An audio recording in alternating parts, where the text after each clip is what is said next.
Let me just first welcome all of you here. What we want in Pakistan is closer relationship with the Chinese media, and especially from the Prime Minister and his office, we want to have a closer liaison. We have probably one of the most deepest, strongest relationship between China and Pakistan. But the interaction between our medias, our cultural interaction is not as good as a political relationship. So this idea, meeting today, is basically to improve this interaction. I especially want to take this occasion to congratulate China and the Communist Party. I think on its 100th, it is the anniversary of the CPC. Also, in Pakistan, we admire President Xi Jinping as one of the great statesmen of the modern world. We have admiration for him in Pakistan for two particular reasons. One, his commitment to fight corruption. The commitment that a society there must be rule of law in a society. In other words, the powerful must be brought under the law. And corruption is, when it destroys a country, it is when there is a corrupt elite which does not bring itself under the rule of law, and they are the ones who do the maximum damage. So I have watched the corruption drive, anti-corruption drive of President Xi Jinping, and we here in Pakistan are very impressed by the way he has so many high-level officials, ministerial-level people have been held accountable for their corruption.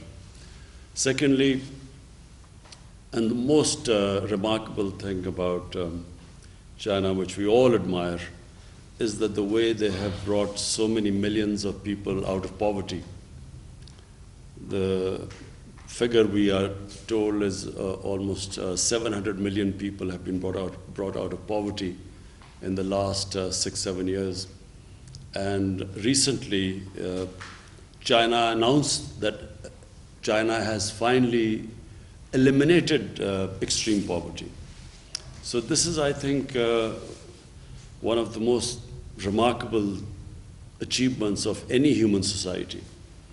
I don't think there is any precedent in history of a society achieving these great goals. And the third thing is that we in Pakistan are committed to strengthen our relationship with China politically, as well as in terms of economy and trade. CPEC is a flagship program in the BRI, and for Pakistan it is one of a program which gives us the greatest optimism and hope for our future economic development. And we have a high-level committee now to follow the CPEC projects. I'm going to Gwadar next week to oversee the projects, the pace which they are moving on, and to make sure that we meet our timelines. And then I'm hoping, Chinese labor also. yes, meeting the Chinese labor, who are working here, and yes, talk to them, interact with them. But also, I look forward to my trip to China, which is in the offing in the next month, 2 months, and to further strengthen both our political ties and our economic ties. Please go ahead. So, as Your Highness just said, that in 2020, the Communist Party already made a huge success in helping its people eliminate poverty. Also, it helps the country to navigate its people throughout the pandemic while achieve the positive GDP growth. So the CPC is continually using its people-centered policy, so towards its people and towards governing this country. So how do you comment on this people-centered policy, and how do you think is CPC's role in the development of China? You see, the CPC is a unique model. Until now, we were told that the best way of societies improving themselves is the Western system of democracy. And we were told that that is the best way of progress of a society. But what the CPC has done is that it has brought this alternate model, and they have actually beaten all Western democracies in the way they have brought up merit in the society. You see, what is remarkable, a society succeeds if that society has systems which bring two things forward: meritocracy and accountability. Accountability of the ruling elite, which means a transparent system, which is very important for progress, and secondly, which brings up merit in a society. So until now, the feeling was that democracy is electoral democracy is the best way where you get merit, leadership based on merit, and then hold that leadership accountable. But what CPC has done is that without that electoral democracy, it has actually achieved that and much better. What I saw in China when I visited the Communist Party headquarters and when they gave us briefings, their system of sifting talent and then grooming it and bringing it up, for me, is probably more remarkable than any democratic electoral democracy does not bring up that sort of meritocracy or can hold people accountable. And third thing is that it's a very flexible system. You know, when they want to change something, that system allows them to bring a change. In our society, for instance, in Pakistan, even in Western democracies, it's very difficult to bring change in a system because you're stuck in so many regulations, and democracy straitjackets you. So you cannot always do what is the best for the society because of all the impediments in our system. Whereas I find that in the greatness of the way China has improved so quickly is because they make changes very quickly. They feel that something is not working, they change it. The system allows them to change. And fourthly, of course, the long-term planning. They plan so far ahead. Sometimes in a democracy, you only, in an electoral democracy, you only look for the next 5 years, and it contradicts long-term planning.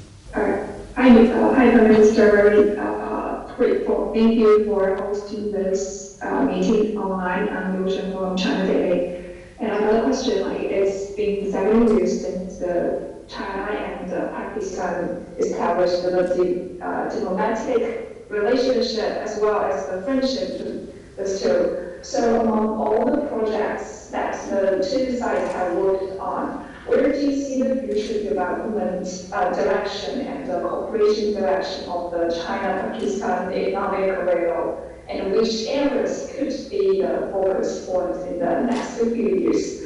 And how do you think of the importance of such cooperation for both countries? Thank you. Yes, thank you. You see, for me, where I see this relationship moving ahead, and I mean the economic relationship, because there is the political relationship, which is also very strong and moving ahead. But purely the economic relationship, I see the next phase of CPAC. And the next phase is for Pakistan, which is very exciting. We have these special economic zones. And we hope that we hope to attract Chinese industry into these special economic zones by giving them incentives, because in Pakistan the labor is much cheaper than in China, so we hope to attract that industry which will benefit from our cheaper labor. And secondly, where we really want help from China, and we're already working on it, is agriculture. Because in China, the productivity, your agricultural productivity is much higher than Pakistan. Pakistan is basically an agricultural country. And we haven't really concentrated so much on our agriculture to improve our productivity. So this is the second phase, because almost half our population lives off agriculture. And therefore, we hope that we can really benefit from the latest techniques in agriculture from China. So, Your Highness, my second question is related to the first one. I think you just made a great insight about the Communist Party's way of socialism democracy and also the Western-style electoral democracy. So my second question is, how do you view the leadership style of Xi Jinping as the core of the CPC party? What kind of image do you think he creates on the international stage? You see, President Xi Jinping, when I spoke to him, and Premier Li, what struck me was that the process which they have come through to become the Prime Minister and the President. They started work 30 years ago, and they started working right from the canton, the real village level. And from there, they worked all the way up. They went through all the processes. So really, it's that long struggle which is what makes a leader. And that sort of process is not prevalent in most of the countries that claim to have electoral democracy. You do not have that sort of process. So you look at the American president, he does not go through that sort of rigorous training for leadership like President Xi Jinping and Premier Li. And the way they worked themselves up and the experience they got all the way from village and then to the province and higher levels.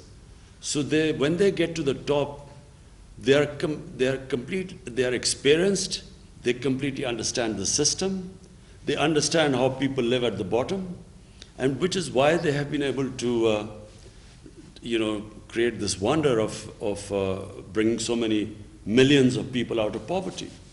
So this is something quite unique for China. You do not see that in any other democratic system. What about the image on the international stage? I think, leave alone the rivalry now between America and China, this economic rivalry. But I can tell you that the world, no matter whatever they think of China, because there's a fear of China's economic dominance now. But apart from that, everyone has to admire what President Xi Jinping has done. His achievements, you see, leaders' achievements speak for themselves. And that's what President Xi Jinping has proved to the world. Your Excellency, how do you comment on the aid programs provided by China to Pakistan, including vaccine, infrastructure, vocational training, and in other social livelihood sectors? I think, first of all, the way China dealt with COVID was unique. I mean, considering that this pandemic started in China, the way China coped with it, and then when you look at the rest of the world, China really stands out in the way they dealt with this pandemic. And we are very thankful to China because, the way they helped us, the way they donated the vaccine to us. And really, Pakistan is after China, Pakistan is one of those countries which has actually done very well in the way that we dealt with the pandemic, the way which we coped with it. So Pakistan stands out, in this whole region. And one of the reasons is that China provided us the vaccine very early on, and where we immediately vaccinated the health workers. The first thing we did was vaccinate the health workers, and then went for the vulnerable groups. So, the people who were most at risk and we were all worried about were the health workers, because they had to deal with the patients. And so we were always worried that if they became demoralized, then our health system would fail. So when we were able to, thanks to China, we were able to vaccinate them, that gave us a lot of confidence. My name is Liu Xin. It's a great pleasure to be able to talk to you, even via Zoom, on this very prosperous occasion when China is celebrating the 100th anniversary of the founding of the CPC. But this year is also a very special year for China and Pakistan, as both countries are celebrating 70 years of diplomatic relations, 70 years of friendship. So I'd like to ask you, based on what you just talked about the uniqueness of the Chinese system and the kind of strong relationship that Pakistan has fostered with China, what do you think the 70 years of friendship between China and Pakistan means for the region and for the world?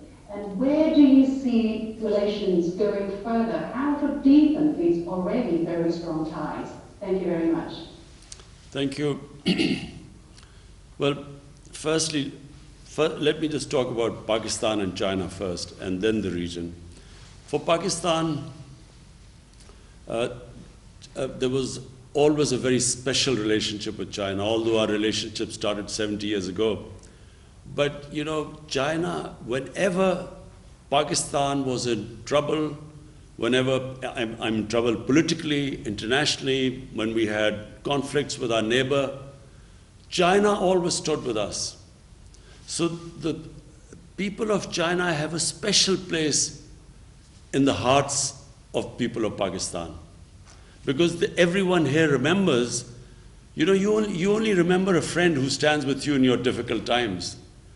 In good times, everyone stands with you. But in your difficult, tough times, bad times, you remember those people who stood by you. That's why you will find that in Pakistan, people always have a special fondness for people of China. So this relationship has only got stronger. Even now, politically, on the international forums, Pakistan and China always stand together. And now, when you talk about the region, there's this strange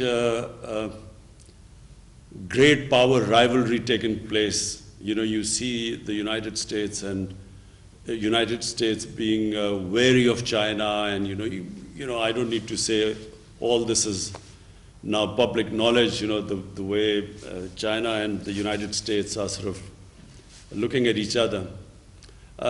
So it creates problem, because what United States is doing is it's formed this regional alliance called the Quad, which is US, India, and then a couple of other countries.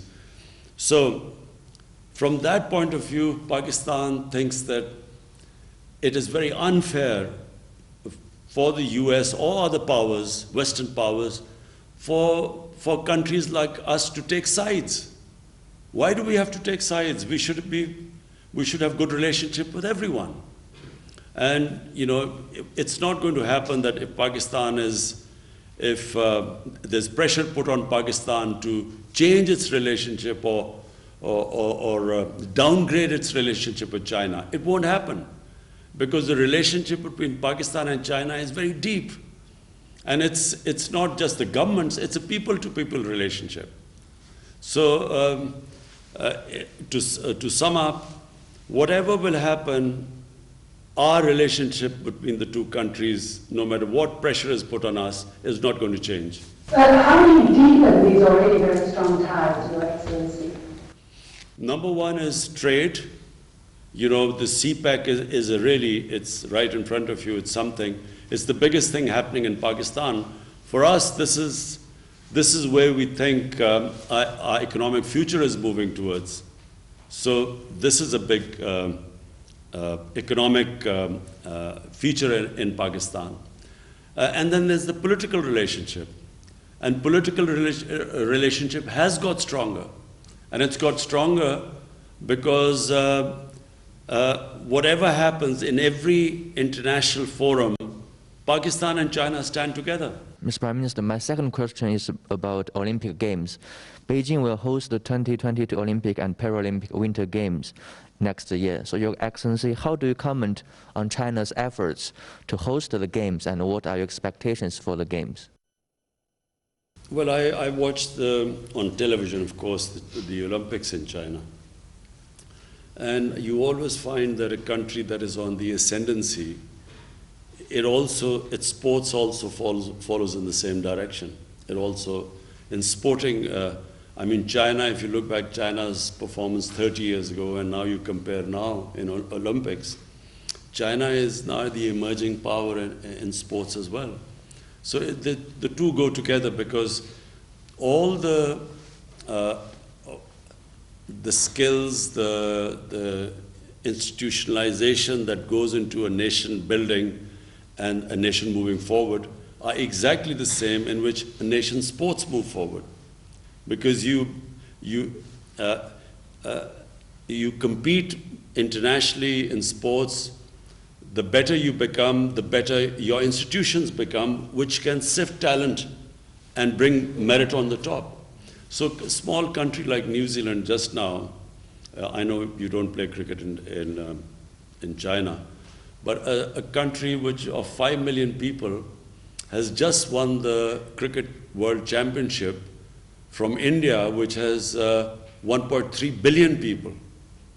And 5 million people, a country of 5 million people has actually won a championship against them, because they have a very good system of sifting, bringing up talent and polishing it. So countries clearly which institutionalize better, they move upwards, because the system of polishing the talent in the country is better than the others. What about China's efforts to prepare for this game, especially in this difficult time of COVID-19? Well, we are just watching in Japan also they're having problems of hosting Olympics. And there's a lot of problem because of COVID. The answer is I don't know really, because we do not know the trajectory of the COVID situation. You think that you've now got under control, and then you have some Delta variant coming in, and then again people get worried. So it's world is coming to terms with this disease, this pandemic. So we're not in a position right now to make very firm calculations and decisions about the future right now. So the answer is I don't know. Good wishes are due to China. Yes, we wish them all the best. Your excellency मैं ये पूछना चाहूँगा कि चीन की जानिब से Sinkiang में जो मुख्तलिफ़ इक़दाम उठाए जा रहे हैं, उससे अमरीका और चंद दीगर मगरबी ममालिक की जानिब से नस्ल कुशी करार दिया जा रहा है। और अभी G7 का जो समिट हुआ था, उसका एलामिया जारी किया गया 13 जून को। उसमें हांगकांग, सिंकियांग और चंद दीगर जो चीन के इक़दामात हैं, उस पर बेबुनियाद तनकीद की गई है। तो आपकी इस बारे में क्या राय है? You see, first of all, our interaction with the Chinese officials, that version of what is happening in Xinjiang is completely different to the version of what we hear from the Western media and the Western governments. So, because we have a very strong relationship with China, and because we have a relationship based on trust, so we actually accept the Chinese version. You know, what they say about their programs in Xinjiang, so we accept it. The second point is that we find it a little bit hypocritical when there are much worse human rights issues in the world which get no attention. For instance, in Kashmir. Kashmir is a huge human rights problem. There are about 9 million, 8 million Kashmiris which are basically have been put into an open prison until recently. It's a police state where there are extrajudicial killings, there's imprisonment, there's arbitrary arrests and ban on media, and yet there is hardly any adverse comment in the Western media. 100,000 Kashmiris have died in the last 30 years for a freedom struggle. It's a disputed territory. Yet you do hardly get any coverage in the Western media, and we hear about Xinjiang and Hong Kong, which is a bit hypocritical. दूसरा सवाल मैं पूछना चाहूँगा vaccination के हवाले से। खुशाइन बात यह है कि पाकिस्तान में हुकूमत की जानिब से वैक्सीनेशन का आगाज़ किया गया और लोग जौक दर जौक इसमें हिस्सा ले रहे हैं, और ख़ास तौर पर चीनी वैक्सीन्स साइनोफार्म, साइनोवैक और कैंसाइनो लगाई जा रही है।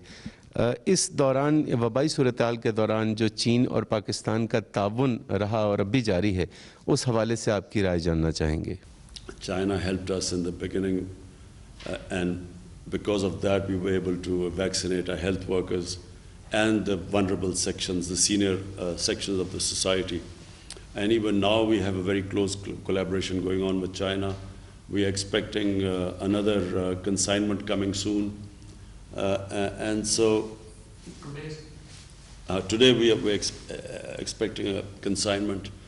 And it is one reason that we have really been able to cope with this pandemic compared to all our neighbors. Yeah, this is the CMT from different friends. So the previous reporters have already asked questions that I want to ask. So I want to ask a follow-up question regarding Xinjiang. We noticed that recently some Western media criticized you only because you didn't criticize China's policy in Xinjiang. So some media even said that this should help China fight silence over Uyghurs. So what's your response to these voices? So I just answered this question, which I think it's, we have, with our interactions with the Chinese government, the Chinese version is completely different to the version which we hear from the Western media and the Western government. So because of our close proximity and relationship to China, we actually accept the Chinese version. And I again repeat, we find it very hypocritical that while the Uyghurs' situation is highlighted so much, and Hong Kong, on the other hand, Kashmir, which is a disputed territory between Pakistan and India, and the United Nations Security Council resolutions, which gave the Kashmiris the right to choose their own destiny through a plebiscite, yet there's hardly any mention of Kashmir, where 100,000 of Kashmiris have died. So this is what we find in Pakistan very hypocritical. Now we notice that some people claim that a closer Pakistan-China relations will intensify conflict in the region because of India. So what's your comment? Pakistan and China were always close, but I think this idea that India is supposed to counterbalance China for the Western world, I think this is going to be very detrimental for China. For India, not for China. China is too strong. The benefits India will get from trade with China are far greater than India trying to act as a sort of counterbalance. The country that will lose out is going to be India. The relationship, as I said, between China and Pakistan actually has nothing to do with India. We have 70 years of diplomatic relationship, and through all crises in Pakistan's history, China has stood with us. So it really has nothing to do with India. Our relationship is a bilateral relationship, is extremely strong. His Excellency, my question is, now Pakistan and China have set an example for the world about solidarity and cooperation in facing the global challenges. And how do you think the importance of building a closer China-Pakistan community of shared destiny and shared future for mankind? I think what I experienced when I went to, on the invitation of President Xi Jinping, what I noticed was the amount of work China is now doing in terms of improving the environment, fighting global warming. The awareness in China, in fact, President Xi Jinping hosted a program now I forget what city is, a special city which is just built. It's an environmentally green city, specifically built, which we were invited to. I don't remember the name of the city, but we went there, and everything there is environmentally friendly. So China is making great strides towards that. And I think the future of mankind, the biggest threat mankind faces is through this climate change, global warming. And China really, when President Xi Jinping hosted this conference, he invited leaders from all over the world, and it was just, the theme was how to save mankind from this catastrophe which is called climate change and global warming. Yes. Thank you so much, Excellency, for giving us this opportunity, and it's really great honor for us. My question is that the first phase of China-Pakistan Economic Corridor CPEC yields fruitful results in different areas, including energy and infrastructure. First, how do you comment on this? And second, how will China and Pakistan cooperate to ensure the success of second phase of CPEC? Especially, how do you see Sino-Pak economic growth? Thank you, Excellency. Firstly, the first phase of CPEC was connectivity, and then energy projects. So that was the first phase, because Pakistan had problems we had shortage of energy, and then of course the connectivity, which is what the CPEC initially was. Now the second phase is now deeper cooperation, and that is, from Pakistan point of view, the special economic zones. And the idea is to attract investment into these special economic zones, which will help employment in Pakistan, improve our growth rate, create wealth for our country. But equally important for us is help from China in our agriculture. Now, half of our population lives off agriculture, and the productivity of our agriculture, unfortunately, is extremely low. So we have compared the productivity in China, which compared to us is much higher, and then all the various technologies which are used in agriculture. So the second phase is for us our special economic zones, agriculture, also skills education. We are collaborating in getting skills education in Pakistan. How you will speed up this China-Pakistan economic cooperation?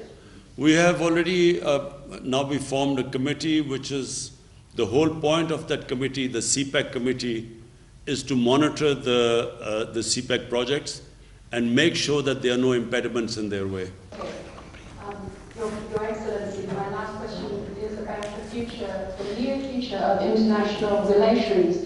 As we are seeing with the new U.S. administration, there seems to be the talk of alliance of like-minded countries to counter some kind of other system or country. What is your understanding? How do you look at the trend, and what do you think is the implication if such a trend really picks up momentum? I find this deeply worrying for the world. I find this rivalry for no rhyme or reason. I find this worrying because then, just like in the Cold War, the world was divided between the Soviet camp and then the American camp. And so it created a lot of problems for countries who, they had to choose sides, either one side or the other. And then, for a short while, there was this, the whole worry was this war on terror. And the whole world was somehow involved in fighting terrorism. And now we see this emerging rivalry between China and the Western countries led by the US. Again, it's worrying. And people in Pakistan, we ask ourselves the question, why do we have to choose sides? We have a very deep relationship with China. And if someone asks us to choose sides, we find that China is our friend for 70 years through highs and lows. They've stood with us. So people in Pakistan have this great faith and trust in our friendship with people in China. So why should we be asked to take sides now? Why can't we have a relationship with everyone? And this is the feeling right now, because I think this what past tells us, this world divided into camps, we find that this is detrimental to the world. How do you see things unfolding in Afghanistan? Well, that's the most difficult question you asked me. Unfortunately, right now we do not have the answer, because no one has the answer.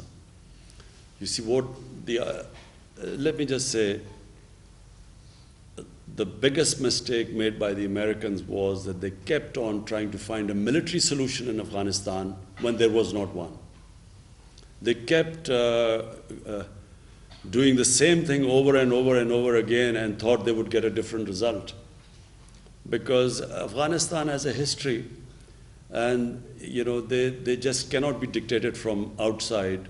They do not accept outside power intervention. They do not like to be controlled from powers from outside. That's the history. And so even when countries have conquered Afghanistan, like the British did in the 19th century, and then the Soviets invaded Afghanistan in the 20th century, you can invade Afghanistan, but when you stay there, it is very difficult to control the country, because they are very independent-minded people. So this war in Afghanistan went on too long. It has created deep divisions in the Afghan society. When a war goes on for that long, when on both sides people have died, families have suffered, to bring them back together is not very easy. It takes time. And now what you're seeing in Afghanistan is that the moment the Americans decided there was no military solution, they gave a date of exit. And the moment they gave a date of exit, the Taliban, who were opposing the Americans, considered that as a victory. Now, when they think they won the war, it's very difficult to make them, from Pakistan point of view, to make them then come to some sort of a political settlement becomes very difficult. One, because the war went on too long, there are deep divisions. Secondly, once they feel they won the war, it's very difficult to make them now get back together. And so the worrying thing for Pakistan is that if Afghanistan has a civil war there, just like it had civil war after the Soviets left in 1989, then the consequences will be, after Afghanistan, the country that will suffer the most is going to be Pakistan. Because, we have a long border with Afghanistan. Taliban is basically a Pashtun movement, and there are more Pashtuns in Pakistan than Afghanistan. Half the Afghanistan population is Pashtun. So the worry here is that we will be deeply affected if there is a civil war.